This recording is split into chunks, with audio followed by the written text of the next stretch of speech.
Badai salju akan datang, sempurna untuk balapan. Ayo pergi, prajuritku yang setia. Sepertinya akan ada badai besar, kawan. Bagaimana kalau kita pulang?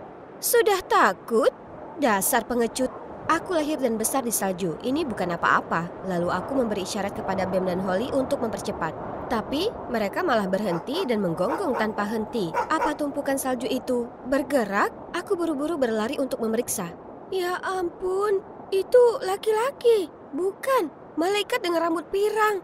Jantungku berdebar kencang. Apakah ini cinta pada pandangan pertama? Tolong aku.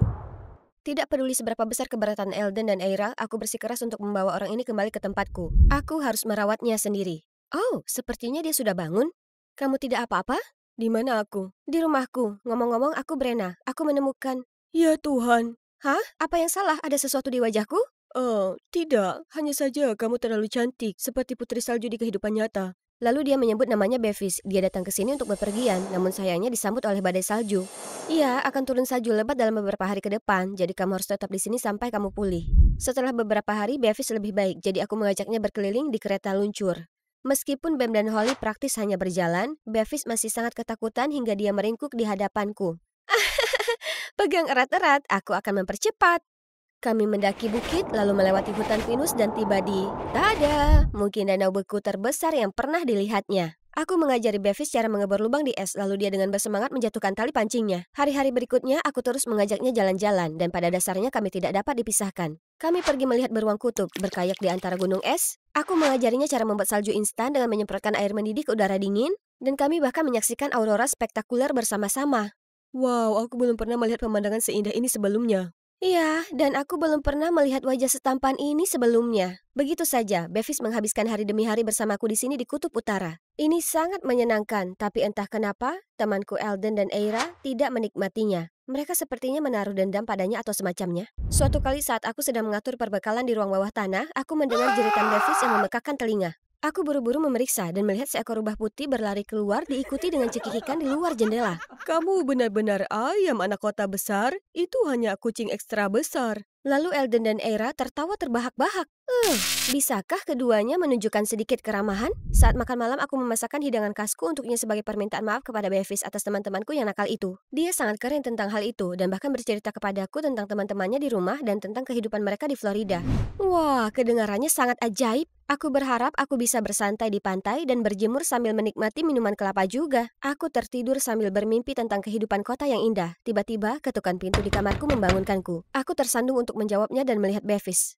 Hei Brenna, apa kamu bisa membawaku ke toilet? Di luar terlalu gelap dan rubah itu mungkin akan kembali. Lucunya. Dia sangat pandai mencari alasan untuk bersamaku.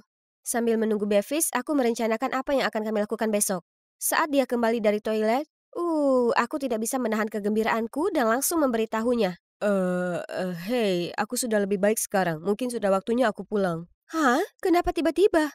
Maaf, tapi aku benar-benar tidak tahan lagi. Tidak, bagaimana cinta pertamaku bisa berakhir secepat ini? Ini bahkan belum dimulai. Brenna, berat sekali bagiku untuk tinggal di sini. Aku tidak ingin menembus es setiap kali aku membutuhkan secangkir air atau pergi ke toilet dalam cuaca yang sangat dingin. Dan betapa melelahkannya kita hanya bisa berjalan-jalan terus dengan kereta luncur. Tapi meski kita punya mobil, tidak ada tempat untuk pergi di tempat suram ini. Tapi tetap saja aku sudah menanggungnya selama ini karena aku tidak bisa meninggalkanmu. Menurutku, aku sedang jatuh cinta denganmu. Bevis, aku... Bagaimana kalau kamu pergi ke kota bersamaku, agar kita bisa tetap bersama?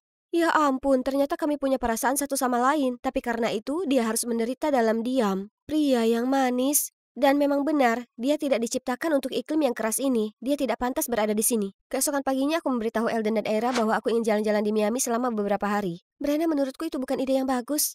Bocah banci itu pasti membujukmu melakukan ini. Jangan percaya kata-kata manis itu. Aku mencoba yang terbaik untuk menjelaskan betapa baik dan sopannya Bevis, tapi mereka tidak mau mendengarkan. Nah, dia membuatmu buta. Kau cuma mengenalnya beberapa hari. Tidak cukup untuk mengetahui orang seperti apa dia. Tidak percaya kamu hanyalah salah satu dari gadis dangkal itu. Siapa yang kamu panggil dangkal? Iya benar, aku dibutakan. Dibutakan oleh kebaikannya. Lalu aku bergegas pergi, meninggalkan Elden dan Eira. Aku hanya mengkhawatirkanmu. Iya benar, khawatir? Atau kau hanya iri padaku? Aku pulang ke rumah dengan Bevis yang menggigil. Dia tidak tahan lagi dengan cuaca dingin ini dan aku juga tidak tahan melihatnya seperti ini. Jadi aku memberitahu Bevis aku akan pergi bersamanya. Lihat betapa bahagianya Bevis dan aku pun bersemangat mengunjungi kampung halamannya. Itu akan menyenangkan. Hanya butuh waktu kurang dari 2 hari bagi kami untuk mengatur segalanya, membeli tiket, meminta Era menjaga Bem dan Holly, dan kami siap berangkat. Setelah penerbangan panjang, akhirnya kami sampai di sini. Sepertinya dunia yang benar-benar berbeda di depan mataku. Kerumunan orang bergegas ke kiri dan ke kanan. Tiba-tiba aku melihat sesuatu. Oh, itu mirip Hollyku. Husky yang manja. Pada usia itu, kedua temanku sudah menjadi anjing kereta luncur terbaik di daerah tersebut. Ups, orang kota sepertinya tidak terlalu ramah, bukan? Hah? Apalagi? Kenapa ia bergerak begitu cepat dan tanpa henti? Saat aku ragu untuk mengambil langkah, Bevis tiba-tiba mengangkatku ke udara. Jangan khawatir, aku menangkapmu. Ya ampun, dia manis sekali. Bevis kemudian mengubahku menjadi gadis kota. Dia mengajakku berbelanja, lalu mengecat rambutku. Aku sangat suka rambut hitam halusku, tapi Bevis bilang ini lebih cocok untukku. Ini juga sayangku. Ini salon tato, kan? Melihat kebingunganku, Bevis menjelaskan bahwa pasangan di sini biasanya ditato pada acara-acara penting dan Hari ini menandai hari pertama kamu memasuki duniaku, jadi aku ingin itu terpatri di hatiku. jadi Bevis dan aku mendapatkan tato yang serasi yang dia pilih, bentuk merah yang tampak aneh di belakang telinga. Ini mungkin tidak terlihat cantik, tapi jelas cukup unik untuk menjadi spesial hanya untuk kami berdua. Setelah kami selesai berbelanja, kami pergi ke sebuah villa mewah. Ya ampun, apakah dia membawaku ke orang tuanya? Aku sangat gugup. Tidak yakin bagaimana aku harus bersikap ketika Bevis menghiburku. Itu bagus, jangan khawatir. Lakukan apa saja yang mereka suruh. Saat itu, pintu utama terbuka. Semua orang menoleh untuk melihat kami dengan penuh kegembiraan. Ini pasti pertama kalinya Bevis mengajak pacarnya pulang. Halo semuanya, aku... Tiba-tiba seorang pria berjalan lurus dan mengangkat daguku. Sangat mirip, tapi... Tapi ini tapi itu, lihat saja tanda lahirnya. Itu Demi. Untunglah putri tercinta kami sudah telah kembali. Aku masih memproses semuanya ketika semua orang bergegas memelukku dan membordirku dengan pertanyaan. Aku meminta bantuan Bevis, tapi di mana dia? Apa yang sedang terjadi? Aku coba jelaskan aku adalah Brenna, lahir di Arctic, kawasan yang bersalju. Kedua orang tuaku telah meninggal dunia dan ini pertama kalinya aku meninggalkan kampung halaman. Tapi tidak berhasil. Putriku yang berharga, Bevis menceritakan semuanya kepada kami. Kamu terjatuh di hutan dan mengalami gegar otak, jadi kamu kehilangan ingatan sementara. Istirahat saja sekarang, oke? Oh, lalu di mana Bevis? Aku harus menanyakan sesuatu padanya. Jangan khawatir, penyelamatmu akan mendapat imbalan yang besar. Kamu akan menemuinya besok. Semuanya terjadi begitu cepat. Aku benar-benar bingung. Tapi yang paling bisa aku lakukan sekarang adalah menunggu sampai besok. Aku yakin Bevis akan membereskan semuanya. Setelah melihat Bevis, aku segera menurunkan semuanya ke dia. Shh, dengarkan aku dulu. Ternyata, Bevis bekerja di sini untuk keluarga Ashley. Dia mengantar putri mereka Demi dalam perjalanan ke pegunungan, tapi dia melarikan diri. Nona Ashley sangat marah dengan hal ini dan menggunakan ibunya yang sakit untuk memerasnya agar menemukan Demi. Itu sebabnya dia mengambil risiko pergi ke tengah badai salju tempat kami bertemu. Tapi kenapa aku? Aku tidak ada hubungannya dengan Demi.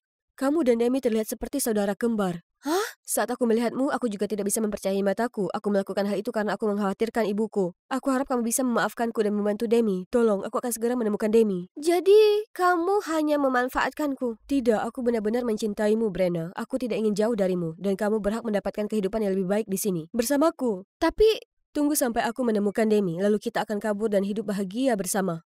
Bevis yang malang, dia benar-benar mengalami nasib terburuk. Jika aku jadi dia, aku rasa aku akan lakukan yang sama. Jadi dengan enggan aku hidup sebagai Demi. Untungnya orang tuanya mengira aku kehilangan ingatan, sehingga tidak terlalu sulit untuk menjadinya. Suatu hari aku menerima SMS dari Eldon. Tiba-tiba aku teringat bahwa aku sudah jauh dari rumah selama hampir sebulan. Aku ingin tahu apakah Bem dan Holly merindukanku. Bilang kalau aku tidak sedikit pun rindu kampung halaman adalah suatu kebohongan. Tapi tidak mungkin aku berbicara dengan Eldon. Jadi aku menelpon Eira untuk menanyakan kabar dan meminta bantuannya untuk mencari Demi. Sudah beberapa hari berlalu, tapi baik Era maupun Bevis belum mendengar apapun tentang Demi.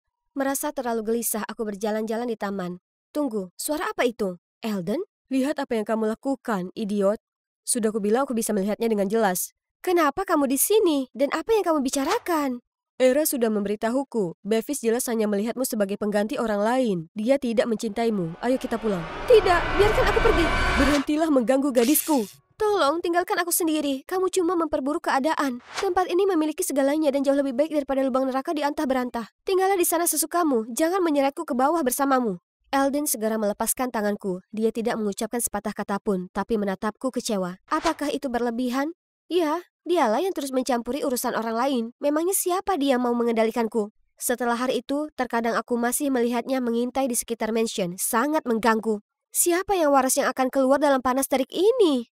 Hari ini, Bu, maksudku Nyonya Ashley tiba-tiba mengajakku berbelanja. Menurutku memiliki keluarga seperti ini tidak terlalu buruk ya. Dia bilang malam ini aku menghadiri pesta makan malam penting, jadi aku harus mengenakan gaun ketat ini bersama sepasang sepatu hak tinggi. Kelihatannya cukup bagus, tapi aku benar-benar tidak bernapas. Astaga, bagaimana orang bisa melakukan ini? Ini benar-benar lebih sulit daripada berjalan di atas es tipis. Hampir saja. Terima kasih, Tuan. Hati-hati, aku tidak bisa selalu melindungimu. Eldon, kenapa dia masih begitu baik padaku? Aku ingin mengatakan sesuatu padanya. Tapi ibu sudah memberi isyarat agar aku bergegas dari jauh. Aku bergegas menuju mobil, meninggalkannya di sana. Berkat persiapan ibu, para lelaki di sana menatapku tanpa berkedip, terutama tamu istimewa ini. Ibu bilang padaku bahwa aku seharusnya tersenyum dan bersahabat dengan Otis. Tapi bagaimana aku bisa melakukan itu kalau dia terus mengoceh tentang cerita-cerita membosankan ini? Mataku berkeliling, mencari Bevis dan alasan untuk pergi. Apa yang kamu cari, sayang? Orang yang paling penting sudah ada di depanmu.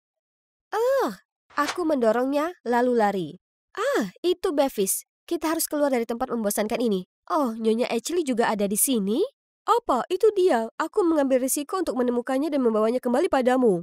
Jangan anggap aku bodoh. Aku hanya ibu tirinya. Tapi aku bisa bilang gadis itu bukan Demi. Aku baru saja melepaskan kalian berdua karena dia agak mirip dengannya. Kamu tidak dalam posisi untuk menuntut. Tapi bukankah dia juga membuat Otis jatuh cinta? Bukankah hanya itu yang kamu pedulikan? Jadi berikan aku uangku. Aku harus memutar otak untuk membujuk gadis itu agar datang ke sini. Itu berarti ibumu yang sakit-sakitan juga tidak ada, kan? Ya ampun, kamu sudah mendengar semuanya. Jadi bagaimana jika itu benar? Kamu tidak akan mendapat sepeser pun. Aku akan membeberkan rencanamu. Mau kemana, sayang? Waktunya tidur. Jadi ponselku disita dan aku dikurung di ruangan ini selama 3 hari berturut-turut. Mereka ingin aku menyerah dan berkencan dengan Otis, tapi tidak mungkin. Aku mencoba segala cara untuk melarikan diri, tapi selalu tertangkap. Suatu pagi aku dibangunkan oleh gonggongan anjing. Karena kesal aku pergi ke balkon untuk memeriksa dan melihat Eldon dan Bam. Eldon memberi isyarat agar aku tetap tenang dan menerbangkan pesawat kertas ke arahku lalu segera pergi. Mari kita lihat. Baiklah kalau begitu. Jika itu yang dia inginkan, mari kita akhiri semuanya di sini untuk selamanya. Aku setuju kencan dengan Otis seperti yang diminta keluarga Ashley. Aku bahkan dengan antusias memilih pakaianku sendiri, merias wajahku dengan gaya rambut yang lucu. Tuan dan Nyonya Ashley sangat senang dengan hal itu. Mereka sangat gembira, bahkan berdiri di depan gerbang untuk menyambut Otis ketika datang menjemputku. Saat superkarnya tiba, Otis si pria rapi baru saja keluar ketika Eldon memberi isyarat kepada Bam untuk menyerangnya dan membuatnya takut. Sementara itu keluarga Ashley berteriak meminta keamanan. Tadinya aku akan pergi di tengah kekacauan, tapi... Jangan berani-beraninya kabur. Holly melompat entah dari mana dan membuat Bevis berlutut. Holly lalu menggigit celananya dan menyeretnya berkeliling. Kerja bagus, sayang. Saat itu, sebuah mobil berhenti di depan kami dan seorang gadis keluar yang mirip denganku. Ini pasti Demi. Siapa kamu? Kenapa kamu terlihat persis seperti putriku? Ayah, macam apa kamu sampai tidak mengenali anakmu sendiri? Inilah sebabnya aku kabur dari rumah. Setelah itu, Demi mengungkap rencana ibu tirinya dan Bevis sebagai penggantiku. Ayah Demi dengan panik meminta maaf kepada putrinya dan mengakui bahwa dia selalu sibuk dengan pekerjaan. Sehingga dia mengabaikan rencana keluarga dan istrinya. Segera pergi dari hadapanku dan jangan pernah berpikir untuk membawa sepeser pun uang bersamamu. Lalu Eldon menyeretku ke dalam mobil dan di kursi pengemudi ada Eira. Terima kasih, Eira. Cuma aku, Eldon melakukan sebagian besarnya. Dengan malu-malu aku melihat ke arah Eldon. Terima kasih dan aku minta maaf. Tidak apa-apa, bagaimanapun juga kita berteman. Aku akan menjagamu bagaimanapun caranya. Pokoknya aku harap saja kamu sudah mengambil pelajaranmu sekarang, Brenna. Tidak semua yang berkilau itu emas. Eldon benar, kota yang indah ini glamor, tetapi tempatku tidak berada di sini. Aku milik angin dan salju, di negeri musim dingin yang kusebut rumah. Saatnya kembali. Perjalanan ke kota seperti mimpi demam, tapi tinggalkan semuanya karena aku sibuk balapan dengan Eldon. Benar saja, dia selalu lambat seperti kura-kura. Hai, ini untukmu. Untukku? Dalam rangka apa? Hari di mana kita berhenti berteman. Brenna, bagaimana menurutmu jika kita menjadi lebih dari sekadar teman?